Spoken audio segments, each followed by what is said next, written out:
climate smart, climate friendly farming. There's kind of two tracks to this. We're working to help people understand the methodologies, the technical elements of designing carbon credit projects in coffee or cacao. But we're also working to enroll a climate module, which is a voluntary add-on verification standard that links to the Rainforest Alliance certification standard, where we hope to bring incentives to farmers who are promoting low carbon development strategies within supply chains. When we think about the pluses in REDD, we primarily are trying to aim with Forest Stewardship Council, best management practices for community managed forests, and ways to see that the productive aspects of people's lives are their primary focus and that carbon is an additional income stream.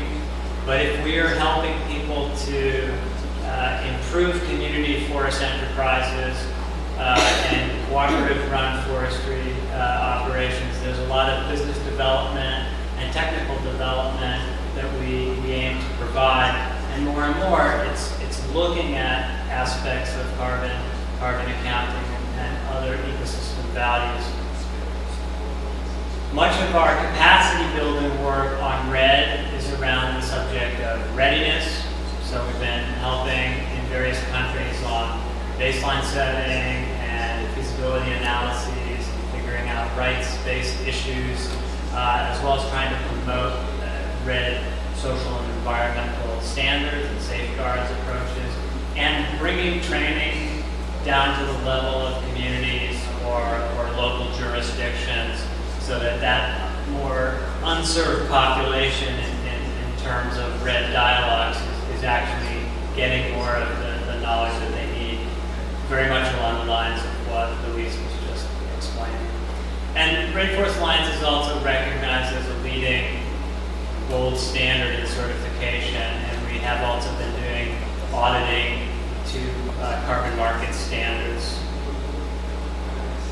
We set our REDD geographical priorities very much in line where our agricultural and forestry programs are operating globally, also where there are large landscape level forests at risk of deforestation or degradation, areas in areas of high conservation values, and countries and regions where forest-dependent peoples or nature-dependent peoples, as George was explaining, are affected by climate change.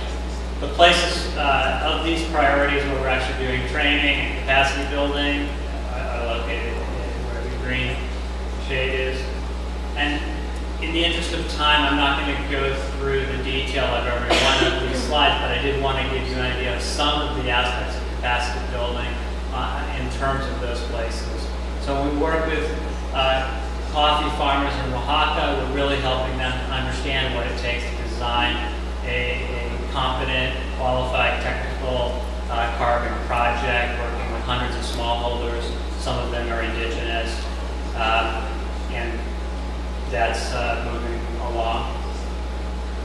In Guatemala, it's a large landscape level ecosystem where we're helping provide a lot of different technical consultation on the construction of a carbon project in the Maya Biosphere Reserve, an area where community managed concessions have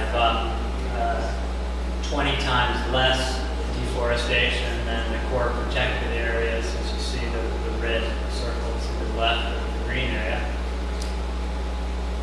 We've developed a toolkit for forests and climate and communities, which we'll talk about later, but it helps to get the information in a much more user-friendly manner to thousands of local village leaders and communities in places where we're working. We are currently trying to help cocoa farmers in Ghana within clusters of villages in a particular landscape within the western region of the high forest zone of Ghana to increase carbon stocks through restoration of their landscape and through improved management of their cocoa. And to 25,000 hectare area, and where we hope to reach about 4,000 smallholders. We're also working together with Climate Community Biodiversity Alliance to identify ways to make the CCB standards, which are very well recognized, more user-friendly for smallholder and community-led projects.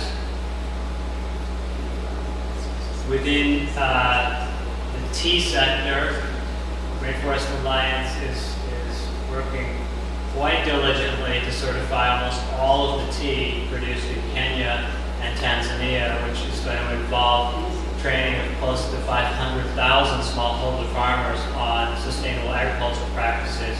And within that, we're linking climate education, climate smart agricultural training. So there's a lot of different aspects to how you bring that training out at scale between model farms and training of trainers and leaf farmer training schools and so forth. Within the Amazon region, we're providing training to about 2,000 local community and forest stakeholders, developing a number of RED tools in Peru, Ecuador, and Colombia.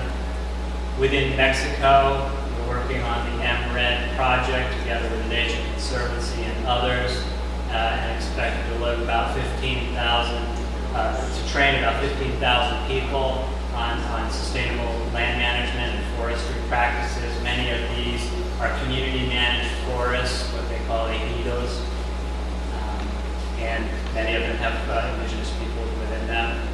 And we've worked with other stakeholders such as Forest Trends and CCBA and Common Core International to prepare certain tools such as a social and biodiversity impact assessment manual, which has also been used in various trainings that we've held in Southeast Asia.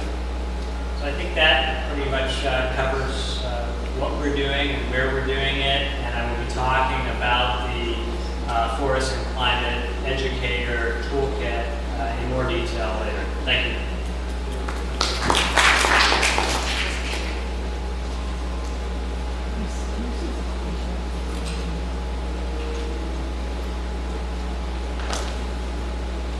Thank you very much.